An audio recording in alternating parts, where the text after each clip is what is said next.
எல்லாருக்கும் வணக்கம். இன்னைக்கு தமிழ்நாடு அரசாங்கம் இன்னும் 2 மாசத்துல நமக்கு சட்டமன்ற தேர்தல் வரப்போகுது. அதுக்காண்டி இன்னைக்கு மக்களை தமிழ்நாட்டு மக்களை கவர் பண்றதுக்காண்டி மு.க. ஸ்டாலின் அரசாங்கம் 3000 ரூபாய் பணமும் 1 கிலோ சக்கரை 1 கிலோ 1 கிலோ சீனியை வச்சு யார் பொங்கல் வைப்பாங்கன்னு தெரியல. அது முதல்வருக்கு தான் வெளிச்சம். நம்மளாம் மண்டவளத்துலதான் பொங்கல் வச்சு பார்த்திருப்போம்.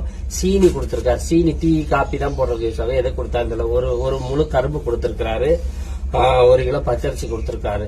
நீங்க என்னதான் அரிசி கொடுத்து பச்சரிசி கொடுத்தோம் சீனியை கொடுத்து 3000 ரூபாய் பணத்தை கொடுத்து இந்த புடவை பிளாஸ்டிக் புடவைய கொடுத்தா கூட நாங்க ஓட்டு திருட்டு திமுகவுக்கு போடவே மாட்டோம். உங்களோட நிலை என்னன்னா மக்களுக்கு பணம் 3000 ரூபாய் கொடுத்தா ஓட்டு போட்டுருவாங்கன்னு நினைக்கிறீங்க. இன்னைக்கு இந்துக்கள் உங்களால எண்ணற்ற பல கஷ்டங்களை சந்திக்கிறாங்க. அதுக்கு இந்த திமுக தான் காரணம். இனியும் தமிழ்நாட்டுல திமுக அரசாங்கம் ஆட்சிக்கு வரக்கூடாது. இந்த 3000 ரூபாயும் உங்க அப்பா கலைஞர் கருணாநிதி கள்ள ட்ரெயின்ல கொண்டுட்டு வரல. நாங்க கொடுத்த பணம் எங்களுக்கு வந்திருக்கு. உங்களோட பெருமிதமான அரசியல் பேச்சை இதோட நிறுத்திக்கோங்க. நாங்க எங்க வரி பணத்தை வாங்கியிருக்கோம்.